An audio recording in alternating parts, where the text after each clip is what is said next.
이제 사이클의 구성에 대해 살펴보겠습니다. 사이클을 분류하는 방법은 다양하지만 저는 하워드 막스의 견해를 대부분 수용해 경제 사이클, 경기 조절자, 신용 사이클, 리스크에 대한 태도, 이익 사이클, 마켓 사이클, 부동산 사이클 이렇게 7가지 사이클에 주목합니다. 하워드 막스의 투자와 마켓 사이클의 법칙이라는 책은 기존의 책들이 사이클을 경기 변동이라는 관점에서 경제 사이클만을 가지고 분석하는 것과 다르게 투자와 마켓 사이클이라는 관점에서 분석한 탁월한 책입니다. 꼭 한번 읽어보시길 바랍니다.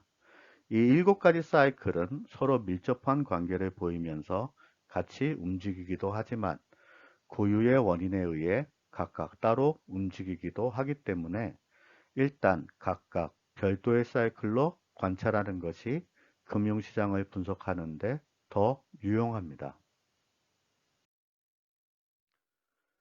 중세에는 국가의 흥망성쇠에 따라 국가가 보유하는 금의 양이 변화되었고 금 보유량의 증감이 경제에 영향을 미쳤으나 실물화폐인 금을 바탕으로 했기 때문에 경제는 그 변동폭이 매우 작았습니다. 물론 그때도 은행이라는 신용 시스템과 유가증권 시장 및 부동산 시장은 존재했지만 중세에서 경제의 핵심을 이루는 것은 강력한 왕권 아래 왕을 중심으로 국가가 보유한 금 보유량이었습니다. 1692년 윌리엄 3세가 전쟁 자금을 마련할 목적으로 영국의 중앙은행인 영란은행을 설립할 권리를 부여하면서 중앙은행이 탄생하고 신용 시스템은 중앙은행을 매개체로 경제에 연결되면서 크게 성장하기 시작했습니다. 실물화폐인 금을 매개체로 한 금본위제 하에서 경제는 금 보유량에 맞게 확장과 수축을 하기 때문에 그 변동폭이 크지 않았습니다. 하지만 대공황과 세계대전을 겪으면서 더 이상 금본위제를 유지할 수 없게 되고 1944년 브렌트우드 체제로의 전환을 통해 금본위제는 폐기되고 중앙은행의 발권력에 의지하는 신용화폐의 시대가 도래하게 되었습니다. 이를 바탕으로 경제는 빠르게 성장하기 시작했지만 그 후유증으로 경제와 신용 시스템의 변동폭도 커지면서 각각의 사이클을 형성하게 되었습니다. 세계대전 이후 베이비붐 세대와 함께 성장하던 선진국 경제와 신용 시스템은 선진국 경제의 급성장이 어느 정도 마무리되면서 자금에 대한 수요는 줄어든 반면 금융 자본의 빠른 축적으로 인해 신용 시스템의 크기가 실물 경제가 필요로 하는 자금량을 크게 초과하게 되면서 신용 시스템의 잉여 자금이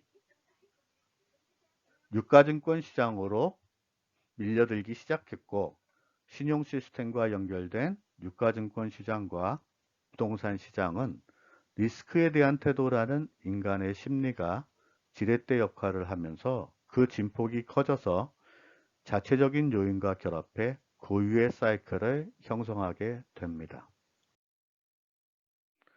또한 1980년대 이후 기업 경영이 ROE 혁명이라고 불리는 급격한 변화로 이익의 규모와 변화폭이 커지게 되면서 기업 이익도 경제 사이클과는 별개로 자체적인 사이클을 형성하게 됩니다. 이렇게 각각의 사이클을 가지고 있는 7가지 사이클이 서로 연결되어 있는 것이 우리가 투자하고 있는 금융 시스템입니다. 1980년대 이전까지는 금융과 실물 경제의 크기가 비슷하고 금융이 실물 경제를 보조하는 역할을 했기 때문에 경제 사이클을 분석하면 금융 전체를 이해할 수 있었습니다. 하지만 현재의 금융의 크기는 실물 경제의 크기와 비교했을 때 작게는 3배, 크게는 5배 정도의 크기로 추정되기 때문에 실물 경제만 분석해서는 금융시장을 이해할 수 없습니다. 이 때문에 경제 사이클만 분석하는 분석가들이나 경제학자들이 금융시장의 움직임을 이해할 수 없는 것입니다. 따라서 경제 사이클만 분석해서 금융시장을 예측하는 편협한 이야기들은 그 이야기를 하는 사람조차도 금융시장을 제대로 파악하지 못하고 떠드는 것이니 귀를 기울이지 마시기 바랍니다.